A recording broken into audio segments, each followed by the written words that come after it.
Attention, Commanders Nation, you can't miss this. First, our two-time Pro Bowl defensive tackle is making headlines with news that could revolutionize our defense. Could his return be the spark we need to solidify our playoff run? Stay tuned until the end to find out.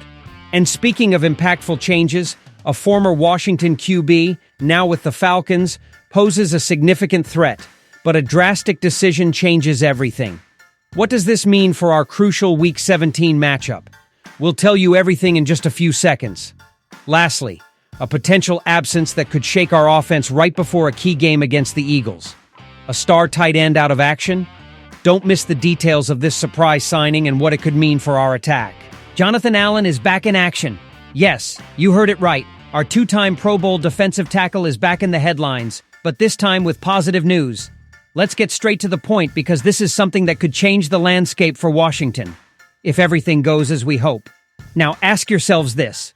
How many times have we seen a key player, one who truly defines the identity of the defense, go down with an injury that seems to end their season? I'll tell you this.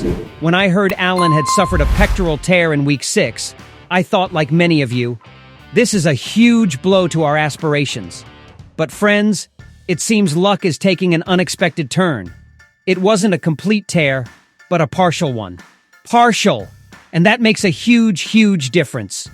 What's happening here is that the Commanders have opened the 21-day window for Jonathan Allen's activation. That means our defensive wall will be back in training this Wednesday. And now I ask you, how much could this change the immediate future of the team? Because I believe this gives Washington another reason to dream about the playoffs, and not just getting there, but advancing. Let's talk about Allen. This guy is not just any player. He's a phenomenon. Since he entered the league as a first-round pick in 2017, he has been the cornerstone of our defensive line. We're talking about a player who has recorded at least 6 sacks in 4 different seasons, including a high of 9 sacks and 30 QB hits in 2021. Oh, and by the way, those numbers were enough to earn him a Pro Bowl invitation, not once, but twice. This man doesn't just stop runs and pressure the opposing quarterback. He completely changes the other team's game plan. Now I'll tell you this. With the Commanders boasting an impressive 9-5 record and in the midst of securing a playoff spot, Allen's return couldn't come at a better time.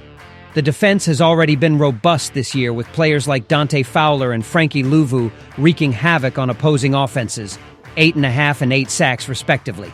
But you know what happens when you add a guy like Jonathan Allen to that mix? I ask you this. Does anyone else feel like this defense could be the secret weapon to win in January? I believe, and listen to me well, that the issue here is simple. Allen can be the spark that solidifies an already formidable pass rush and elevates this team to the next level. He's playing under a contract that now seems like a steal.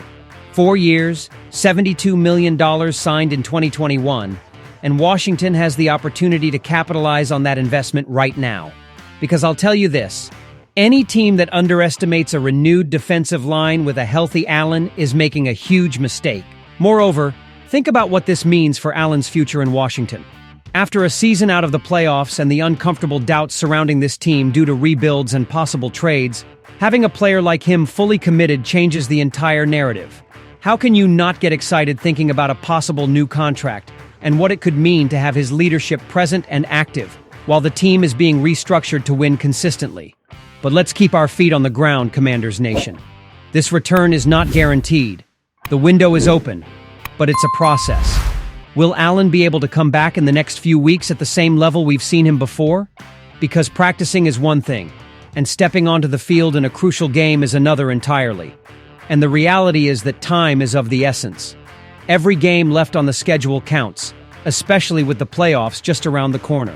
At the end of the day, here's my call to all of you.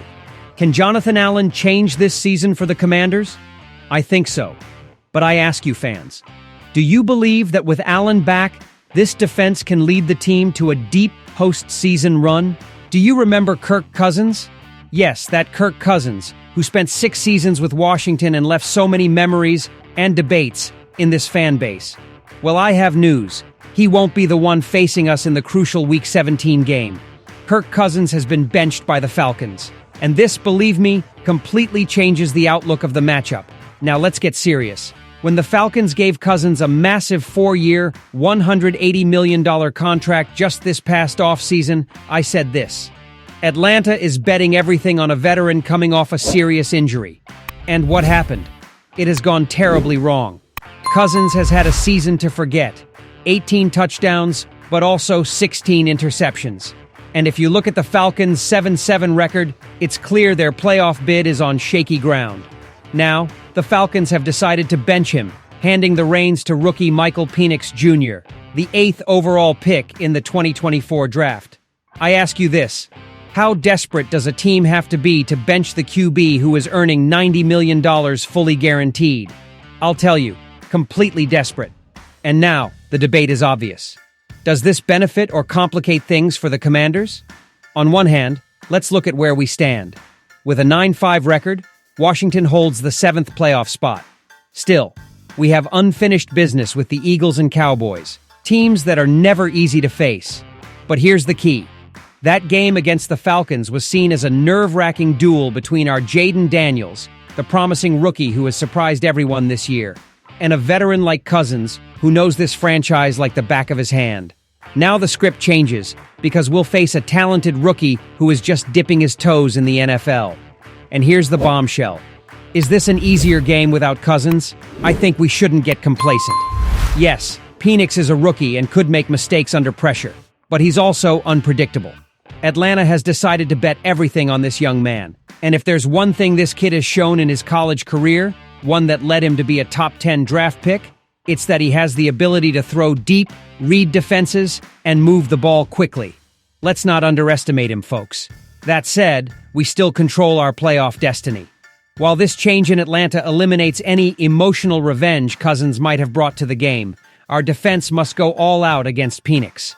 This is the time for players like Dante Fowler, Frankie Louvu, and now Jonathan Allen, who could be back, as we mentioned earlier, to crush any hope the Falcons have of advancing in the playoff race.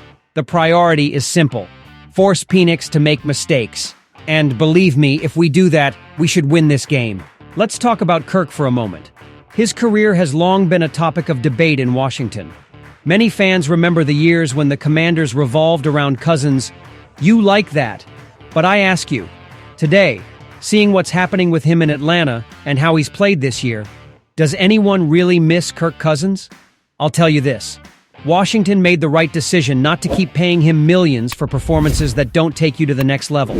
And, considering his injury history and questionable decisions in key moments, maybe Atlanta will soon realize this chapter wasn't the future they hoped for either. Closing this topic, what does all this mean for us? I'll tell you something, Commanders Nation. This game against Atlanta, now on Sunday Night Football, will be a key duel to secure our playoff spot.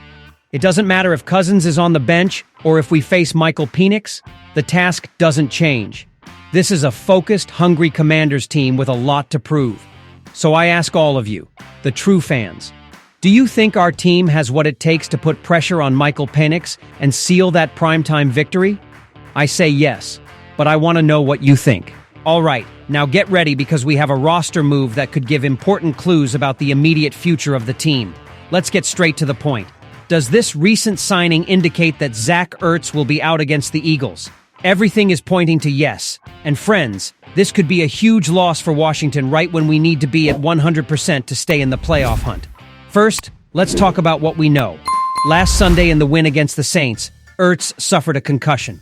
And, as dictated by the NFL protocol, he cannot return to the field until he is officially cleared. This is no small matter, folks. The concussion protocol is strict, and with such a critical game against the Eagles on the horizon, time is definitely not on our side. So what did Washington do?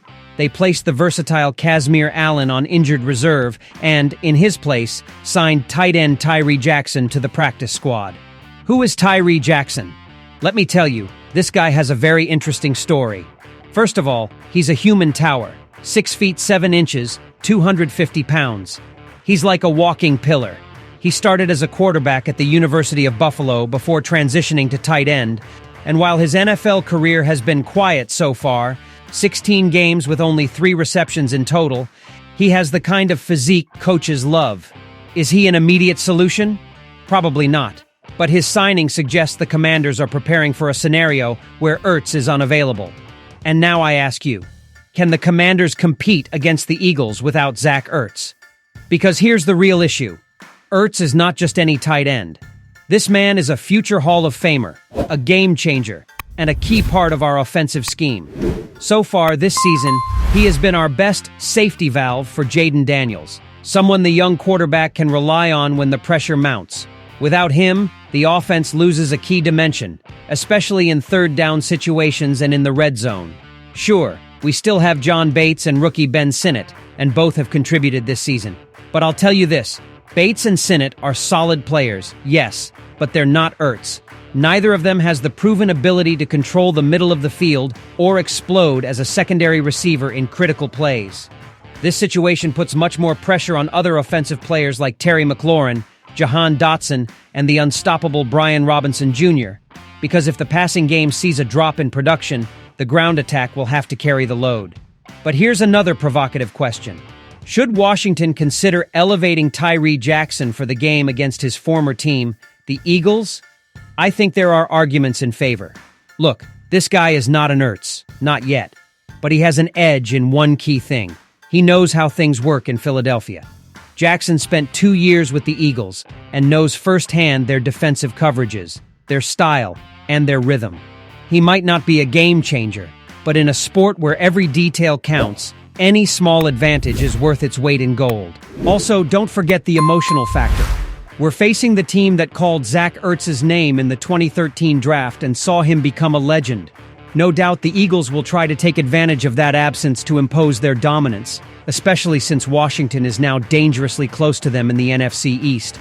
The game against Philadelphia will be a true battle, not just of strategies, but of character, heart, and roster depth.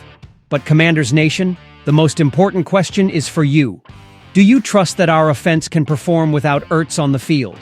Because I believe we can pull through this matchup, but it will require a collective effort, a perfect game plan, and above all, key players stepping up. The season is on the line, friends. A good result against the Eagles could seal our playoff ticket. And no matter who plays, this team has to show it can overcome any adversity. Fans, with Allen's return, do you think this defense can lead the team to a deep postseason run? Also, I ask all of you, the true fans, does our team have what it takes to put pressure on Michael Penix and seal that primetime victory? And lastly, Commanders Nation, do you trust that our offense can perform without Ertz on the field? We want to hear your opinions, so leave your comments below. Don't forget to subscribe to the channel to be part of this incredible fan community that's like a family. Together, let's support the Commanders. And remember, hail to the Redskins!